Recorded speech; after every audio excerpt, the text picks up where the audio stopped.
করলেই কি বিয়ে করা যায়? মোটেও না।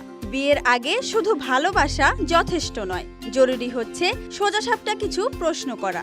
এই প্রশ্নগুলো আপনার ভবিষ্যৎ ঠিক করে দিবে, না করলে পরে নিজেকেই ঠকতে হবে। আজকে বলছি বিয়ের আগে ছেলেদের যে 7টি প্রশ্ন করতেই হবে।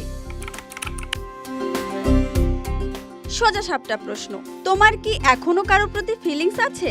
অনেকে পুরনো প্রেম নিয়ে নতুন সম্পর্কে আসে, সেটা যদি ক্লিয়ার না হয় তাহলে বিয়ের পরও ছায়া লেগে থাকবে। এই প্রশ্ন শুনে যদি সে রেগে যায় বা এড়িয়ে যায়, বুঝতে হবে সমস্যা আছে। ভালোবাসা হোক নিজের জায়গায়, কিন্তু বাস্তবতা হচ্ছে ঘর চলে টাকা দিয়ে। সে কোথায় কাজ করে, কত ইনকাম করে, তার ভবিষ্যৎ প্ল্যান কি, এই প্রশ্ন করতেই হবে।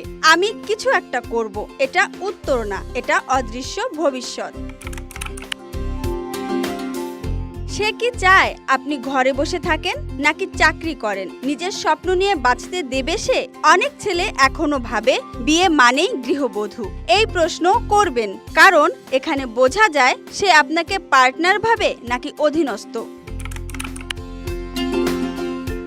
যদি আপনার পরিবার ভিত্তিক ইস্যু থাকে, যেমন মায়ের সঙ্গে ঝগড়া, সংসারে জায়গা না পাওয়া, তাহলে এই প্রশ্নটা মাস্ট। সে কি তার পরিবারকে সাপোর্ট করবে নাকি আপনার পাশে দাঁড়াবে? এইটা পরিষ্কার না হলে আপনি হ্যামব্যাগের মধ্যে পড়বেন।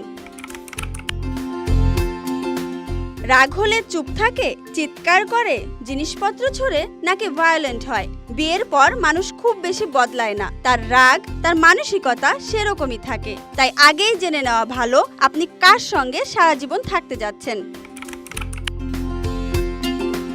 সে কি বাচ্চা চায়, কবে চায়, কতগুলো চায়, আর আপনি কি চান? এই বিষয়ে মতের অমিল হলে সম্পর্কেও ফাটল ধরে।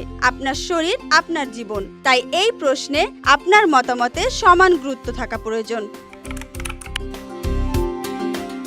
অনেক সময় ছেলেরা বাইরের চেহারায় স্মার্ট, কিন্তু ভিতরে ভেঙে পড়ে থাকে আসক্তির কারণে। সে কি সারাদিন গেম খেলে নাকি নেশা করে, অশ্লীল কন্টেন্টে আসক্ত? বিয়ের পর এই জিনিসগুলোই একটা মেয়ের জীবন ধ্বংস করে দিতে পারে। প্রশ্ন করা মানে সন্দেহ নয়, নিজের জীবন বাঁচানো।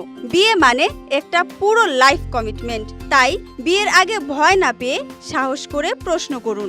নিজেকে ভালোবাসুন, কারণ আপনিও কিছু কম নন।